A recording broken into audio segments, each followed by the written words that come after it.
સહજાત્મ સ્વરૂપ પરમ ગુરુ નિત્ય નિરંજનાંતરયામી રહો નિરંતર અંતરમાં સમતામાં રમતા રાજેશ દીઠા નહીં દેશાંતરમાં સમય સમય તુજ ચરણ કમળની છત્ર છાય ઉર છાઈ રહો નિષ્કારણ કરુણાને કથની વચન વિશેન સમાય અહો નિષ્કારણ કરુણાને કથની વચન વિશેન સમાય અહો. પરમાત્મા શ્રીમદ રાજચંદ્ર ભગવાનના વચનામૃત વંચાય છે. આત્મસિદ્ધિ શાસ્ત્ર ગયા સમાગમમાં આપણે 11 ગાથા સુધી જોયેલું. 12મી ગાથા કે સદગુરુના ઉપદેશ વણ સમજાય ન જીન રૂપ, સમજાવણ ઉપકાર શો સમજે જીન સ્વરૂપ. સદગુરુના ઉપદેશ વિના જીનનું સ્વરૂપ સમજાય નહીં, અને સ્વરૂપ સમજાયા વિના ઉપકાર શો થાય? સમજે તો લાભ થાય. જો સદગુરુ ઉપદેશે જીનનું સ્વરૂપ સમજે તો સમજદારનો આત્મા પરિણામે જીનની દશાને પામે. જેવા નરને સેવીએ તેવી દે ફળપત. જો ખરેખર વંદે તદગુણ લબ્ધે કરતો હોય તો જે પુરુષને સેવે છે સ્વચ્છંદ રહિતપણે એના બધા ગુણો એ પાત્ર સાધકને મળે. આત્મહિતકારી સદગુરુનો ઉપદેશ સાંભળ્યા વિના, સમજ્યા વિના જીન ભગવંતનું ભક્તિ કરવા યોગ્ય સહજાત્મ સ્વરૂપ સમજાતું નથી. એટલે બાહ્યમાં ને બાહ્યમાં વૃત્તિ જાય. સમજ્યા વગર તેઓનો કરેલો ઉપકાર સ્ફુરે નહીં ત્યાં સુધી ભક્તિ જાગે નહીં. તેથી સદગુરુની વાણી દ્વારા સર્વજ્ઞ ભગવંતની અપૂર્વતા ભાસે છે, અને પોતાનો આત્મા જાગૃતિ પામી જીન સ્વરૂપ જ પોતાનું સ્વરૂપ છે એમ માની તેને ઉપાસના કરતો કરતો પોતે તે રૂપ બની જાય છે. આ બધાનું કારણ સદગુરુ પ્રત્યે કૃતજ્ઞ બુદ્ધિ છે. એને એમ થાય અહો અહો અહો અહો શ્રી સદગુરુ કરુણા સિંધુ અપાર, આ પામર પર પ્રભુ કર્યો અહો અહો ઉપકાર. આ 124મી ગાથા આવે એ પ્રભુશ્રીજી કે હું અપાસરે ઉપર નીચે બધે જાઉં છું અને મારા હૈયામાં તમે ખડા થાવ છો, એવું થાય. પૂજ્ય બ્રહ્મચારીજીએ કોઈ જિજ્ઞાસુને આ ગાથાનો અર્થ મોકલ્યો છે 319માં પત્રાંકમાં, નવી આવૃત્તિમાં.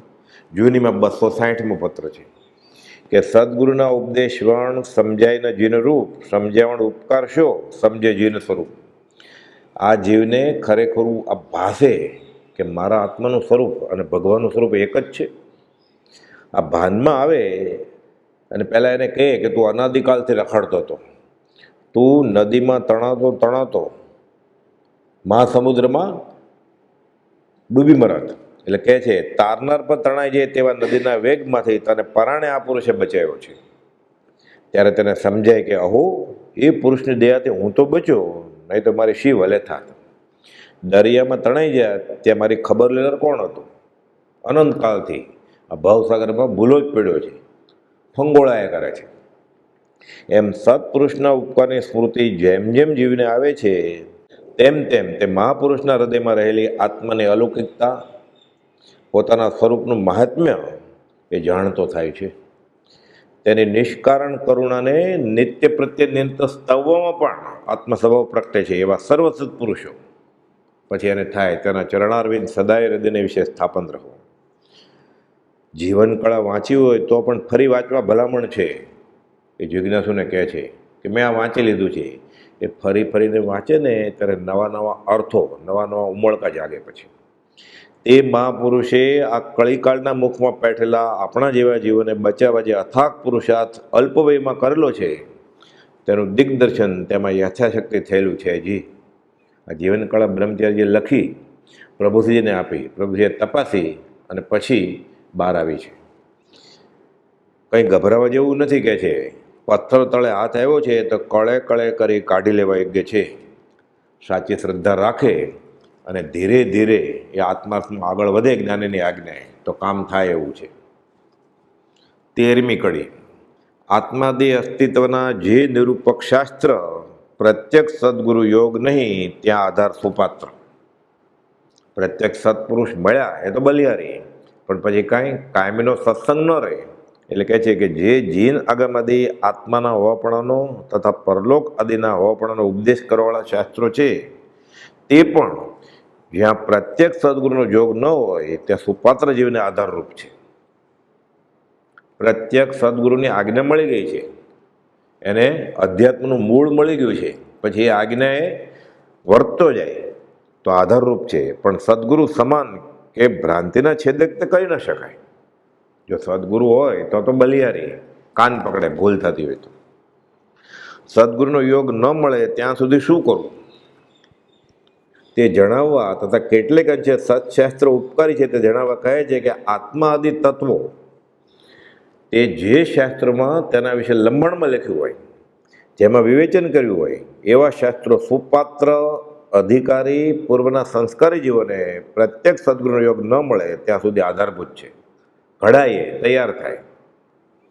વૈરાગ્ય ઉપશમના કારણ છે અને કોઈ પૂર્વના આરાધકને તો સ્વરૂપ પ્રાપ્તિના પણ કારણ છે અને સ્વરૂપ સ્થિરતા થવામાં પણ મહદ ઉપકારી છે.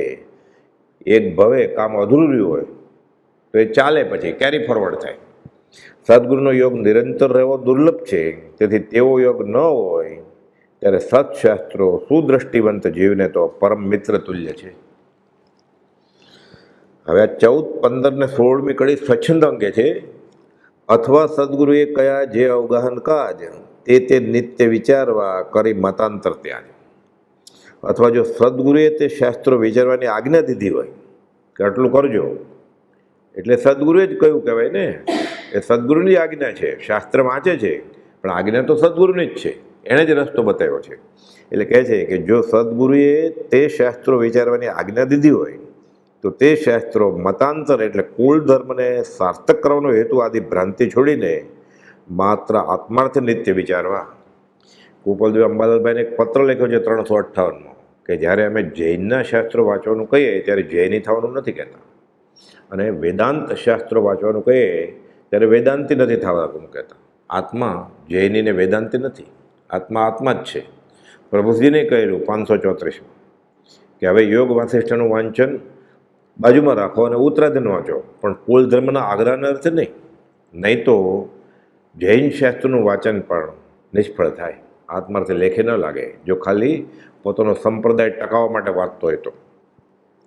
આધ્યાત્મિક શાસ્ત્રો જ્ઞાની ગુરુની સમીપે અભ્યાસ કરવા યોગ્ય છે અથવા તેની આજ્ઞાએ આરાધવા યોગ્ય છે, નહીં તો સ્વચ્છંદ પોષાય કે વિપરીત બુદ્ધિ ગાઢ થાય, અજ્ઞાન દશામાં જ્ઞાન દશા મનાઈ જાય, શાસ્ત્રીય અભિનિવેશ આ દોષ ઉત્પન્ન થાય અને ન થવા દેવા. હવે કહે છે કે જેને સદગુરુનો યોગ મળી આવ્યો છે તેણે તેની આજ્ઞાએ વર્તવું એ જ કલ્યાણકારી છે. કેમ? આગમ વાક્ય છે આણાએ ધમ્મો આણાએ તવો. આજ્ઞાનું આરાધન એ ધર્મ અને આજ્ઞાનું આરાધન એ તપ. આચરણ સૂત્ર. સદગુરુએ ઊંડા ઉતરી વિચારવા જે શાસ્ત્રોની આજ્ઞા કરી હોય તે દ્વારા મને મારા આત્માનું ભાન થશે એવો દ્રઢ વિશ્વાસ રાખી દરરોજ તેનો નિત્ય નિયમ રૂપે અભ્યાસ વિચાર કરતા રહેવાની જરૂર છે. મતાંતર કે કુલ સંપ્રદાયના આગ્રહ નિવૃત્ત કરવા અર્થે તે શાસ્ત્ર વાંચવા ઘટે છે. વૈરાગ ઉપશમ વધે અને સદગુરુ યોગે કલ્યાણની પ્રાપ્તિ અલ્પકાળમાં થાય તથા સત્પુરુષની વાણી સમજાય તે અર્થે તે શાસ્ત્રોની આજ્ઞા જ્ઞાની ગુરુએ કહેલી છે. તે લક્ષ ચૂકાય તો શાસ્ત્રો શસ્ત્ર બની આત્મઘાતના કારણો પણ થઈ પડે. માટે મતાંતર તજીને વિચારવા સૂચવ્યું છે. 15મી કડી રોકે જીવ સ્વચ્છંદ તો પામે અવશ્ય મોક્ષ, પામ્યા એમ અનંત છે ભાગ્યું જીવ નિર્દોષ. જીવ અનાદિકાળથી પોતાના ડાપણે અને પોતાની ઈચ્છાએ ચાલ્યો છે, તેનું નામ સ્વચ્છંદ છે. જો તે સ્વચ્છંદને રોકે તો જરૂર તે મોક્ષને પામે, અને એ રીતે ભૂતકાળે અનંત જીવ મોક્ષ પામ્યા છે. એમ રાગ દ્વેષ અને અજ્ઞાન એમાંનો એકે દોષ જેનામાં નથી એવા દોષ રહિત વિતરાગે કહ્યું છે ભાખ્યું જીન નિર્દોષ. પરિભ્રમણનું કારણ સ્વચ્છંદ છે તે રોકવા આવે ઉપદેશ કરે છે કે સ્વચ્છંદી ક્રિયાઓ કરવી કે સ્વચ્છંદે શાસ્ત્રો શીખી શુષ્ક જ્ઞાની બની બેસવું એ સંસારનું કારણ છે. તેથી તે હેય છે. માટે સ્વચ્છંદ જીવ રોકે તો જરૂર મોક્ષ પામે, એમ અનંત જીવો મુક્ત થયા છે. માટે સદગુરુ આજ્ઞા એ જ મોક્ષનો રાજમાર્ગ છે. એમ તીર્થંકર આદિ મહાત્માઓએ નિસ્વાર્થપણે ઉપદેશ્યું છે. અને 16મી કડી કે પ્રત્યક્ષ સદગુરુ યોગથી સ્વચ્છંતે રોકાય, અન્ય ઉપાય કર્યા થકી પ્રાય બમણો થાય. આ સ્વચ્છંદ કાઢવાય પાછા સદગુરુની કૃપા જ જોઈએ. એટલે કહે છે કે પ્રત્યક્ષ સદગુરુના યોગથી તે સ્વચ્છંદ રોકાય છે. બાકી પોતાની ઈચ્છાએ બીજા ઘણા ઘણા ઉપાય કર્યા છતાં ઘણું કરીને તે બમણો થાય છે. સ્વચ્છંદ રોકવાનો અચૂક ઉપાય દર્શાવે છે કે પ્રત્યક્ષ સદગુરુના યોગે તેની આજ્ઞાએ વર્તવાથી સ્વચ્છંદ રોકાય છે. નિષ્કારણ કરુણાવંત જ્ઞાની તેના દોષો દૂર થાય તેવો ઉપદેશ આપી તે દોષોથી આ જીવને બચાવી લે છે. જે પ્રત્યક્ષ સદગુરુના યોગ વિના ક્રિયા કે જ્ઞાન માર્ગ આરાધે તેનો સ્વચ્છંદ નામનો દોષ ક્વચિત ટળવાને બદલે બમણો વધે. કેમ? એ પોતાની રુચિ પ્રમાણે બધું કરતો હોય.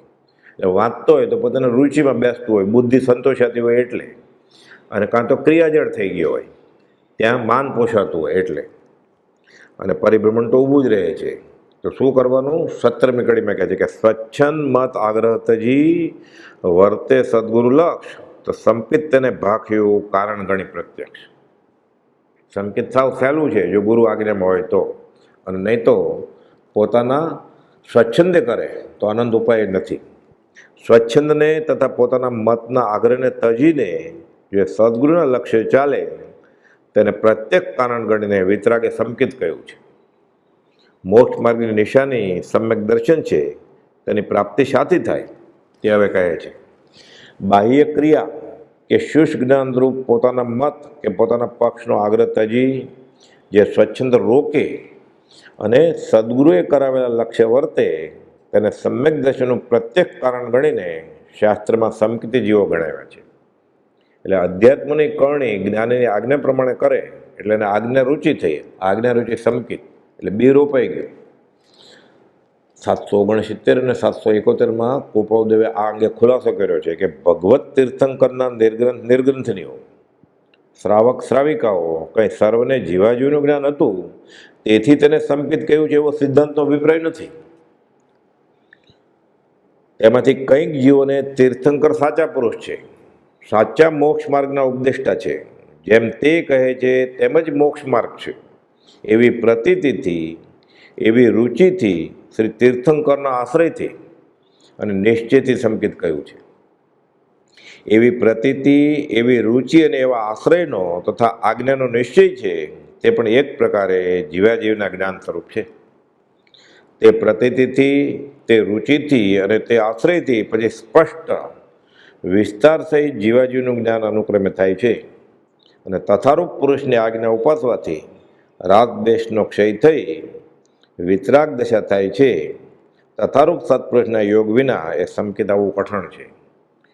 એટલે એમ મનમાં બેસી જાય દ્રઢપણે કે મોક્ષ માર્ગ આ કૃપાળદેવે કહ્યો છે એમ જ છે, તો એ જીવને સંકિત છે. આગળ જતાં જીવાજીવનું જ્ઞાન થશે અને બી રોપાઈ ગયું છે એટલે કેવળ જ્ઞાન રૂપે વૃક્ષ પણ પાંગરશે. પછી 2 પત્રમાં કૃપાળદેવે આ વાત કરી છે, 769, 771. 15, 16, 17મી ગાથા આ સંકિતના બધા બોલ છે જો સ્વચ્છંદ રોકાય તો. એટલે કહે છે કે સત્પુરુષની વાણી સ્પષ્ટપણે લખાઈ હોય તો પણ તેનો પરમાર્થ સત્પુરુષનો સત્સંગ જેને આજ્ઞાગીતપણે થયો નથી તેને સમજાવવો દુર્લભ છે. 472માં કહ્યું છે. સ્પષ્ટ સમજાવ્યું હોય પણ પોતાની બુદ્ધિ જ ન થાય કંઈ. નિજ છંદન સે ના મિલે હેરો વૈકુંઠ ધામ, સંત કૃપા સે પાઈએ સો હરિ સબસે ઠામ. મુમુક્ષતા ઉત્પન્ન ત્યારે જ થાય જ્યારે પોતાના દોષ અપક્ષપાતપણે જુએ અને ત્યારે જ સ્વચ્છંદનો નાશ થાય. રોકે જીવ સ્વચ્છંદ તો પામે અવશ્ય મોક્ષ. શરીર રોગ મટાડવા દોડે છે પરંતુ અનાદિકાળનો રોગ મટાડવાની આ જીવને સપને પણ ઈચ્છા થઈ નથી. સ્વચ્છંદ ટળે તો મોક્ષ થાય. અનાદિકાળનો રોગ છે સ્વચ્છંદે. સદગુરુની આજ્ઞા વિના આત્માર્થી જીવના શ્વાસોશ્વાસ સિવાય બીજું ન ચાલે એવી જીનની આજ્ઞા છે. પોતા પણ કાંઈ કરવાનું જ નથી. યમ નિયમ સેમ આપ કયો બધું સ્વચ્છંદે જ કર્યું. સાધુએ લઘુશંક પણ ગુરુને કહીને કરવી એમ જ્ઞાની પુરુષની આજ્ઞા છે. એટલે આટલી નાની ક્રિયા દેવકીજી મહારાજને વિક્ષેપ થયેલો કે આટલી નાની ક્રિયામાં આવો કડક બાંધો કેમ? એટલે કૃપાળદેવ કહે છે ધીરે ધીરે જીવ પછી ટેવાઈ જાય અને પોતાના છંદને જ પોષે, સ્વચ્છંદ જ બધું કરે. એટલે લઘુશંકા પણ ગુરુને કહીને કરવી એવી જ્ઞાની પુરુષની આજ્ઞા છે. રોગ થયો છે એમ જણાતું નથી અને સ્વચ્છંદે દવા લઈ લેવી છે, રોગ જાય કેવી રીતે? રોગનું નિદાન કરે ભાવ અને ભાવરોગના નિષ્ણાંત અને નાડી જોઈને જે દવા આપે એ દવા તો ઘણી છે, પણ તારા રોગમાં કઈ દવા માફક આવશે એ જ્ઞાની નક્કી કરે. ભવરોગ ક્યારેય નીકળ્યો જ નથી, અનંતકાળમાં નીકળ્યો હતો તે નિરોગી થઈને વયો ગયો હતો. આ સ્વચ્છંદ છે. સર્વજ્ઞને વિતરાગ કહે તે જ માનવું, સમજાય તેથી વિશેષ રહસ્ય છે ધારવું. બ્રહ્મચારી લખે છે કે અમુક વચનામૃત વાંચ્યું ને એનો એટલો જ અર્થ છે એમ ન સમજી લેવું. ફરી ફરીને વાંચે, ત્યાગ વૈરાગ પ્રગટે, નિર્વેદ સમ્યક જાગે, પછી એમાંથી અલગ અલગ અર્થ નીકળે. પછી આજ ન છો સમજાય અતિ હિતકારી છે રે, બાળ ધરી વિશ્વાસ જમે જે મા પીરસે રે. મા પીરસે, બાળક બધું ખાય. એ માને ખબર છે કે આને સુપથ્ય ખોરાક કેટલો ને કયો આપવો એ. આજ્ઞા વિના ભવ હેતુ બને, વ્રત આદિ મહારે, મોટા મોટા તપ કરે, માંસ ખમણને પણ માંસ ખમણ કરે, પણ માયા નીકળી ન હોય તો દુર્બળ દેહ ને માંસ ઉપવાસી, જો છે માયા સંગ્રહે તો એ ગર્ભ અનંત લેશે, બોલે બીજું અંગ્રે. પેલું આચરણ અને બીજું સુઈગળા. ઉપકરણોનો સમૂહ મેરુ સમજો આહારે, સાધન 12 અનંત કયું. સૌ ભૂતભવ પુરુષાર્થ થયો નિષ્ફળ ખરે રે, તો એને ચેતે કેમ હજી ચેતન અરે રે. અનંતકાલથી આ બધી ધર્મને નામે ઘણું કર્યું, તદપી કછું હાથ હજુ ન પહેર્યો એવું થયું. તો હવે ચેતતો કેમ નથી કે મારી ભૂલ ક્યાં રહી જાય છે? સૌભાગભાઈ પ્રભુજીને મંત્ર આપવા ગયા. ગોપાલદેવ કહેલું આ સજાત્મ સ્વરૂપ પરમ ગુરુ 52 રાળતથી ગયા. પછી પ્રભુજી કહે છે બીજા સાધુને આપો, તો અન્ય સાધુને નહીં, મને ખાલી તમને આપવાની જ આજ્ઞા છે, પણ તમારે આપવો હોય તો આપજો. આજ્ઞા મુજબ જ. આત્મસિદ્ધિ બાબત પણ તેમ જ થયું. સુભાગભાઈ ગોપાલદેવને પૂછ્યું કે હું આત્મસિદ્ધિ બધાને આપું બીજાને? ગોપાલદેવ જવાબ જ ન આપ્યો. એટલે સમજી જાય ને. પૂજ્ય પ્રભુજી કહે કે ગોપાલદેવ અમને કહેતા કે તમારી વારે વાર હું આ વાત કરતો. દેવકંજી મહારાજને કહે છે પ્રભુજી, હું કહું પણ દેવકંજી પોતાના ડાપણમાં રહેતા હતા. તેમને હું કહું ખરો, પણ તે બીજાને કહે મુનિ તો ભોળા છે કે મોટા મહારાજ એટલે પ્રભુજી, હું કાંઈ છેતરાવું નહીં. છેલ્લી વાર આખરે દેવકંજીના ડાપણનો ભૂસાડ્યો થઈ ગયો અને કહ્યું કે હવે ગુરુ મળ્યા, ફળ પાક્યું, રસ ચાખ્યો એવું થયું. આમ છે એ કોની છે વાત? આત્માની. એટલે એ આત્માની વાત સત્પુરુષે કરી હોય, સદગુરુએ કર્યું હોય એ જ કામ આવે. શાસ્ત્ર વાંચી અને જેવો અધિકારી થાય, માર્ગ છે શાસ્ત્રમાં, મર્મ સત્પુરુષના હૃદયમાં છે. ચુનીભાઈ કહે પ્રભુજી કહે છે, પણ ચુનીભાઈને ભાડ્યા ન હોય તો ઓળખાણ ન થાય, બાજુમાં જ બેઠા હોય પણ એ ગોત્યા કરે ચુનીભાઈ. ગુરુગમ સાથે હોય ત્યારે પાવે નહીં ગુરુગમ વિના, એ અનાદિ સ્થિત. આનંદજી મહારાજના સ્તવનમાં આવે છે કે પરમ નિદાન પ્રગટ મુખ આગળ જગત ઉલ્લંઘી જાય જીનેશ્વર, જ્યોતિ વિના જુઓ જગદીશની, અંધો અંધ પલાય. વચનામૃત 844માં ગોપાલદેવ કહ્યું છે જેને બીજું કંઈ સામર્થ્ય નથી, કોઈ શક્તિ નથી, એવી ક્ષયોપશમે નથી, અને અબુધ અને અશક્ત મનુષ્યો પણ આશ્રયના બળથી પરમ સુખ હેતુ એવા અદ્ભુત ફળને પામે છે અને પામશે. નૌકાર મંત્ર નથી આવડતો એટલે મા ઋષ મા તુષ એનું માસ્તું જ થઈ ગયું શિવભૂતિ મુનિને, અને કેવલ્ય પ્રગટ્યું. એટલે કહે છે કરકડુ મુનિનો દાખલો છે શાસ્ત્રમાં. ટંક ભૂખ્યા નથી રહી શકતા. સંવત્સરીના દિવસે એક ભાતનો કોળિયો લઈ આવો, આજ્ઞા લઈને જાય છે, લઈ આવે છે, લઈને બતાવે છે ગુરુને કે આટલું જ લાવ્યો છું. બધા થૂકે છે પણ આજ્ઞામાં છે. આજ્ઞા લઈને ગયા અને આજ્ઞા લઈને પછી એ ખાય છે, કોળિયો મોઢામાં મૂકતા જાય છે અને કર્મો ખપતા જાય છે અને કેવલ્ય પ્રગટે છે. અશક્ત ઊભા થઈ શકવા અસમર્થ એવા આનંદ શ્રાવક કે તમે નજીક આવો, મારે તમને નમસ્કાર કરવા છે, પણ આજ્ઞામાં હતા, અધ્યાત્મમાં શ્રેણીએ ચડતા હતા. અબુધ યાદ જ નથી રહેતું. હમણાં વાત આવી ને શિવભૂતિ મુનિ બુદ્ધ થઈ ગયા. ક્ષણ ભયંકર ભાવમરણ, તેમાં જીવને રાજી પહોંચી. એટલા સમજાતું નથી. જ્યાં સુધી વૈરાગ્ય અને ઉપશમ પ્રગટે નહીં ત્યાં સુધી સિદ્ધાંત બોધ જીવને આત્મસાત કેવી રીતે થાય? વાંચી લે, ક્ષયોપશમ થાય. ક્ષયોપશમને લીધે પંડિત થાય. અને ક્ષોપશમ સાથે નિર્વેદ અને સંવેદ હોય તો આત્મજ્ઞાની થાય. એટલે કહે છે ક્ષણ ક્ષણ ભયંકર ભાવ મરણ, તેમાં જીવને હજી રાજીપો છે, લક્ષ્મી, અધિકાર, કુટુંબ, પરિવાર વધે, આનંદ આવે છે. આ તો નરદેહ હારવાનું નિમિત્ત કહ્યું છે. આ મનાય બુદ્ધિથી આ માનવા તૈયાર છે કે લક્ષ્મીને અધિકાર વધતા શું વધ્યું તે તો કહો, શું કુટુંબ કે પરિવારથી વધવા પણ નહીં ગ્રહો. હવે મનાણું એને તો એ પરિવાર વધે, કુટુંબ વધે, એટલે જન્મદિવસ આવે પોતાના નિકટના ગણાતા સગા સ્નેહીનો ઉજવે. પછી જો સંસાર વધવાનો હોય તો નરદેહને હારી જવાનું બનશે એવું એ કરે આનંદથી, એટલે મનાતું નથી. લક્ષ્મી વધે એને નારાજગી થાય, ડેપ્યુટી મેનેજરમાંથી મેનેજર થાય, જે પાર્ટી રાખે છે એનો સંસાર વધે છે, નરદેહને હારી જવાનો એવું સપને વિચાર આવે. એટલે બુદ્ધિથી હજી નથી મનાણું એને. અધ્યાત્મ દિલ્હી કેટલું દૂર હશે. સત્પુરુષના આત્માની ચેષ્ટાના વિશે વૃત્તિ રહે એટલે ચિત્રપટ પરથી આત્મદ્રષ્ટિ થાય. શુદ્ધ આત્મા પ્રત્યે દ્રષ્ટિ જાય પછી અપૂર્વતા લાગે કે આવું ક્યારે જોયું, ક્યારે સાંભળ્યું, ક્યારે વાંચ્યું નથી. પછી પોતાની ઈચ્છાએ વર્તવાનું ન થાય અને સ્વચ્છંદ રોકાય. સ્વચ્છંદ જાય તો આત્મજ્ઞાન થાય અને કેવળ જ્ઞાન થાય અને છેલ્લે મોક્ષ થાય. બધું થાય. પ્રભુશ્રીજી કે જ્ઞાનીની બધી આજ્ઞા કલ્યાણકારી છે. નાના મોટાની કે ન્યૂન અધિકની કલ્પના કરવી નહીં. મારું છે અને મા તું શ્રદ્ધાથી રડતા શિવભૂતિ મુનિને કેવળ જ્ઞાન પ્રગટ્યું અને 1 વર્ષે ઉભા રહ્યા કાળસગમાં. કોણ? બાહુબળજી. તો પણ જ્ઞાન ક્યાં? છેવટે આજ્ઞા મળી, ગત્તકી હેઠા ઉતરો.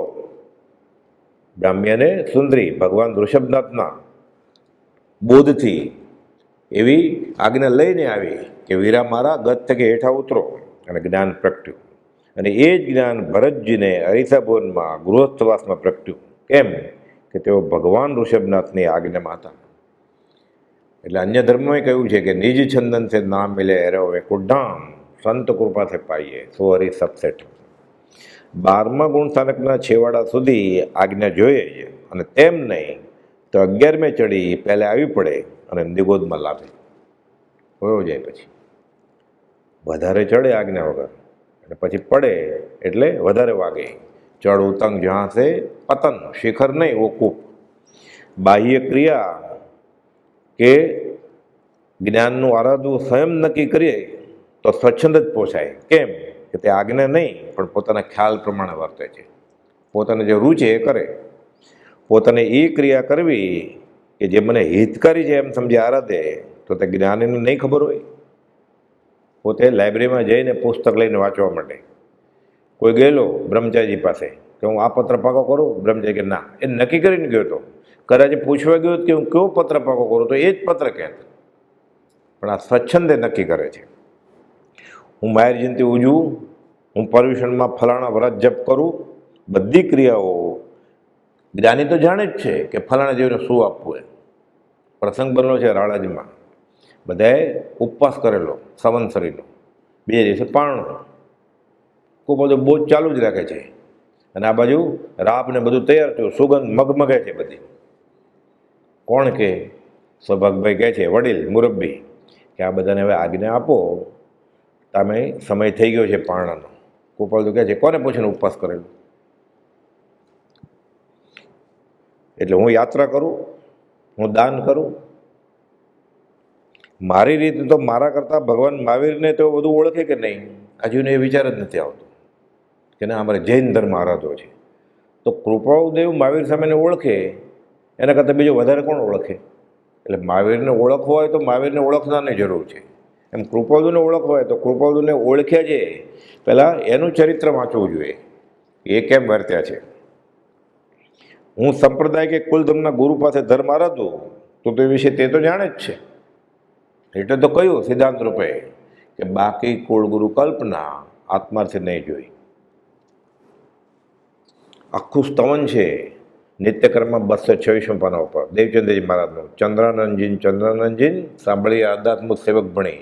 એમાં કહે છે કે આણા સાધ્ય વિના ક્રિયા રે લોકે માયનો રહેતા. પોતાને જે ગમે છે એ કરે છે, આજ્ઞા નથી લીધી.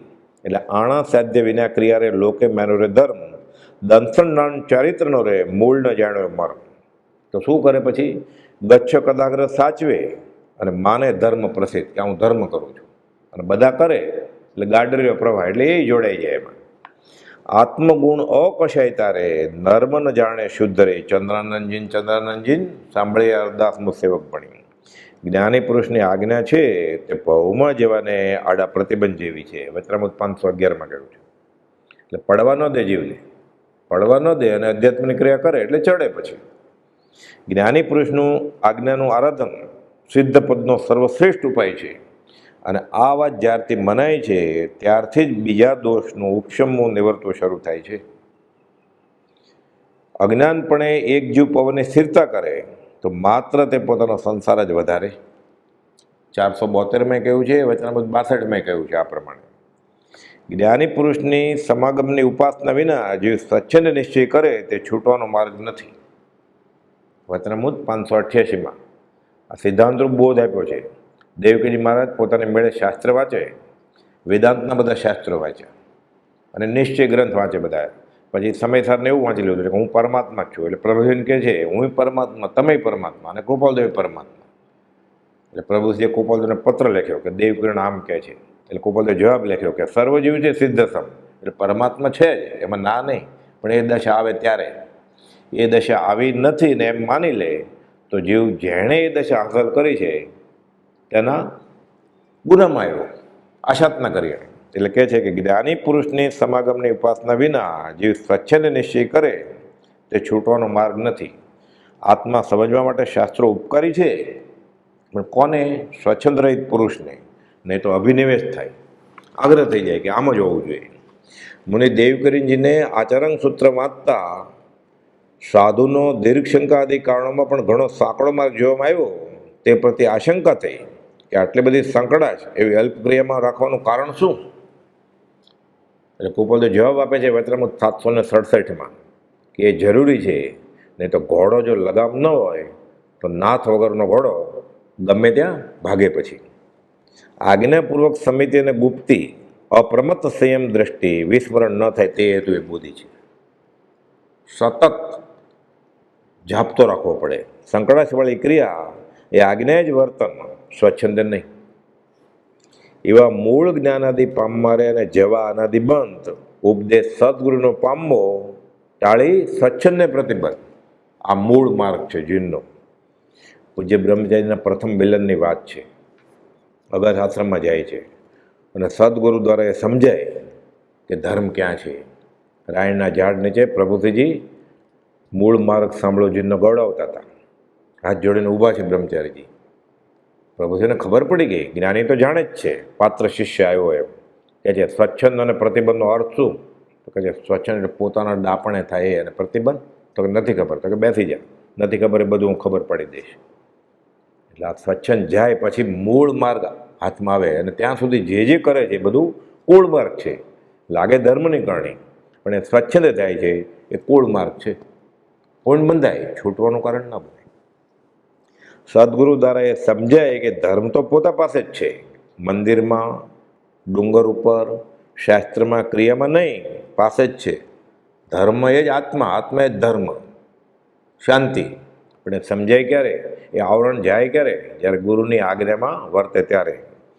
સ્વચ્છંદ જાય તો સત્પુરુષના વચન, સત્પુરુષની આજ્ઞાએ આરતતા સત્પુરુષ તુલ્ય સમજાય કે આ આજ્ઞા પ્રમાણે હું કરું છું, આ તો મને સત્પુરુષે જ કહ્યું છે, આ પુસ્તકમાં નહીં. પછી પુસ્તક વાંચે ત્યારે એમ થાય કે આ તો સત્પુરુષ મારી સામે હાજર છે. શ્રુત ધર્મે રે મન દ્રઢ ધરે જ્ઞાનાક્ષેપક વન, એટલે અક્ષેપક વન એટલે ફેંકી ન દે એમ. ક્યારે? જ્યારે શ્રુત ધર્મે રે મન દ્રઢ ધરે.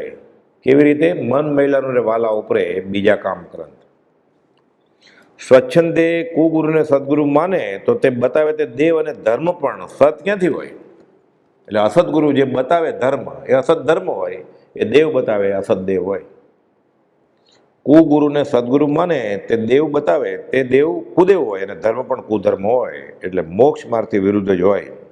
પત્ર સુધાના આ 1010માં પાના ઉપર લખેલું છે. પરમ ગુરુની ભક્તિ કરનારો વાંકો વાળ નહીં થાય, પણ પોતાનો સ્વચ્છંદ ઉમેરે તો પ્રભુજી કહેતા અમે જવાબદાર નથી. આ નવી નક્કોર હોડીમાં તમને બેસાડ્યા, હવે સ્વચ્છંદ નહીં કરતા, નહીં તો ડૂબી મરવાનું થાય કે મગવડું ખેંચી જશે કે એન્જિન સાથે આંકડો ભેરવી દેવો પોતાના ડાપણે ચાલવું નથી.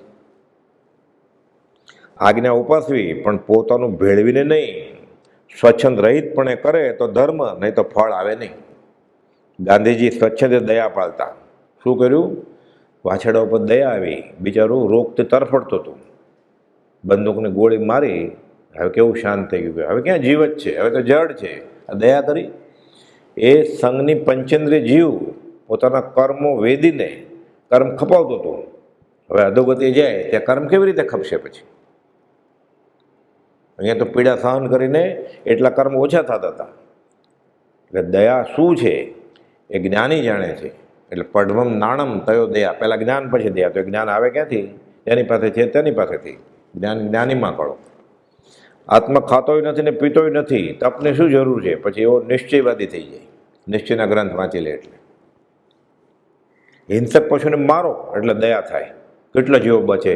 હિંસક પશુ ને મારી નાખે એટલે બીજા બધા જીવો બચી જાય ને, નહીં તો હિંસક પશુ મારી નાખત. એટલે આ દયાનું રૂપ પોતાને મેળે સમજે છે. તરસી પાડી, બ્રહ્મચારી લખે છે, તરસી પાડી પાડી પાડી કૂપમાં ધક્કો દે હરખાય, અજ્ઞાનીની એ દયા પ્રાણ હરણ ઉપાય. કે આ બિચારી ખરીમાં કેટલું પાણી સમાય એટલે ચાંટે છે, પેટ ક્યાંથી ભરાય?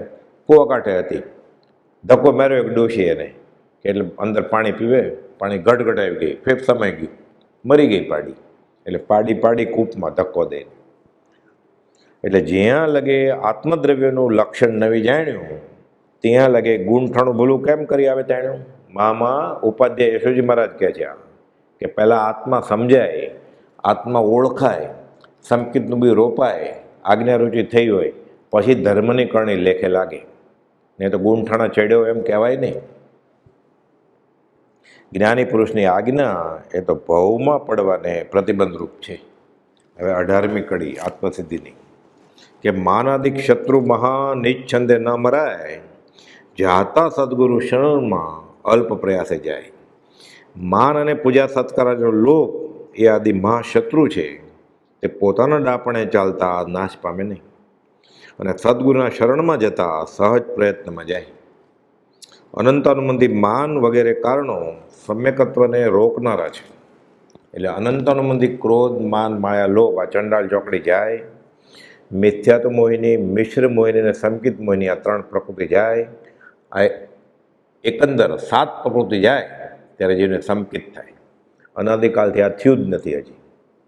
આ દૂર થવાનો ઉપાય દર્શાવે છે કે હું જાણું છું તે સાચું છે, હું કરું છું તે ખરું છે એવું માન, તથા પોતાની બુદ્ધિએ ધર્મ સંબંધી પરમાર્થ લાભની કલ્પના, ઉપરથી સારા દેખાવારૂપ માયા તથા બીજા પ્રત્યે દ્વેષ આદિ દોષો સદગુરુ યોગે જાય છે. એવા યોગે તે યોગ દ્રષ્ટિવાળો જીવ બને છે.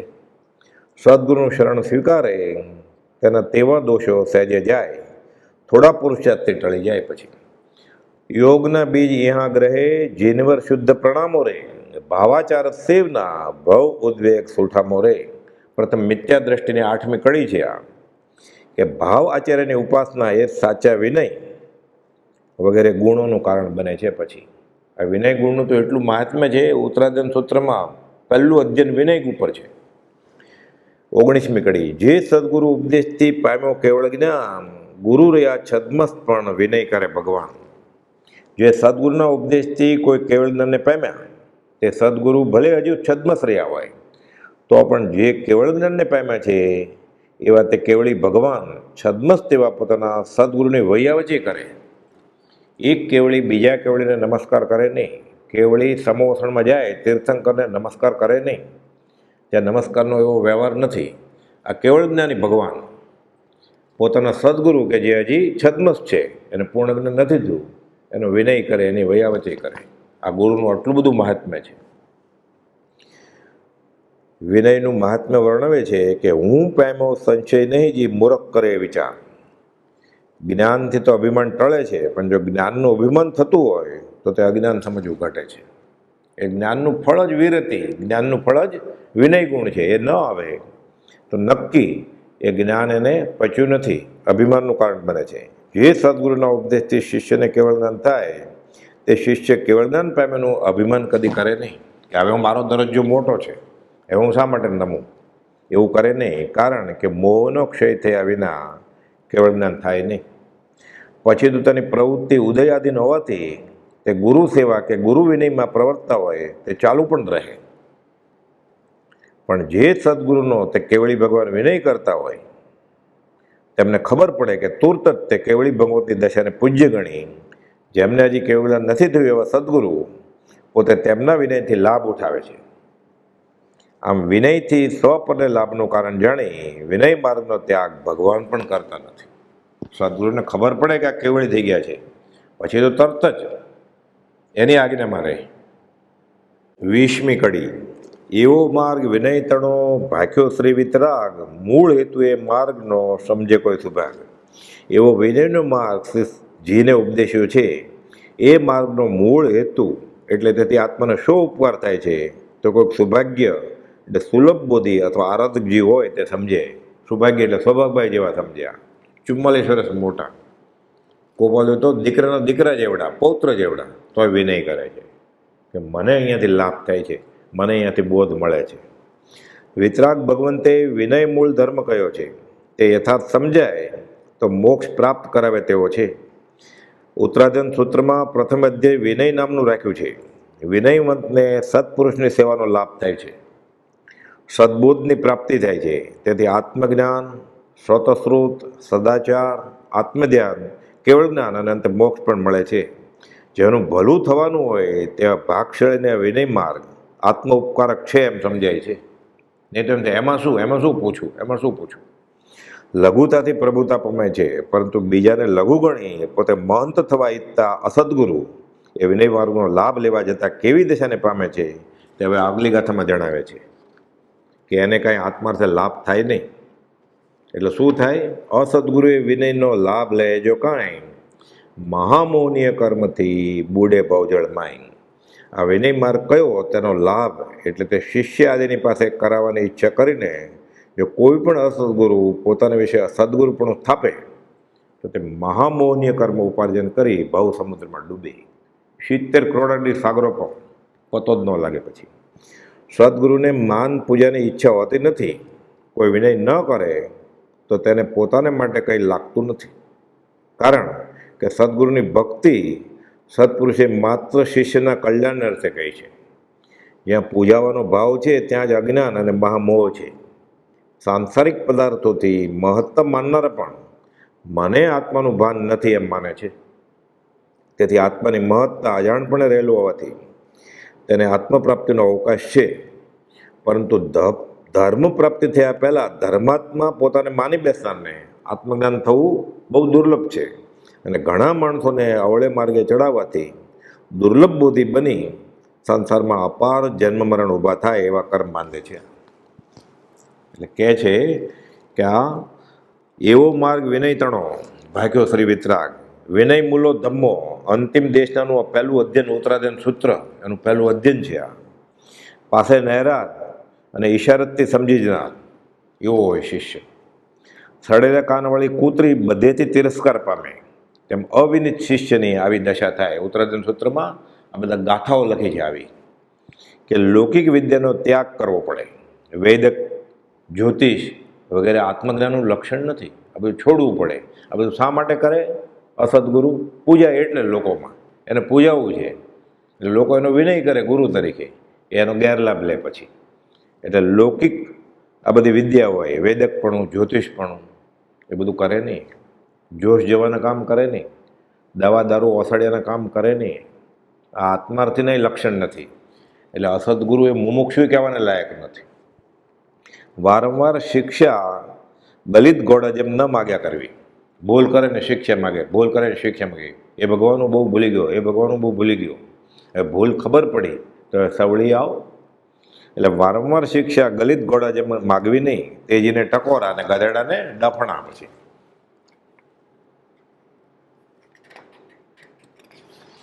અમુક વિનય ગુણના બધા નિયમો છે, નહીં તો 33 આશાતના શાસ્ત્રમાં બોધી છે. એટલે ગુરુને અડોડ ન બેસે, ચપોચપ ન બેસે, ગુરુની આગળ ન બેસે, ગુરુની ઊંચે ન બેસે, સાથે ન બેસે. એ બોલતા હોય ત્યારે મૌન રહે, દિવાલને ટેકે ન ઊભો રહે, પગ ઉપર પગ ચડાવીને ન બેસે, એ બોલાવે તો તુરંત ઊભો થઈને ઉત્તર આપે, બેઠા બેઠા કે સૂતા સૂતા જવાબ ન આપે.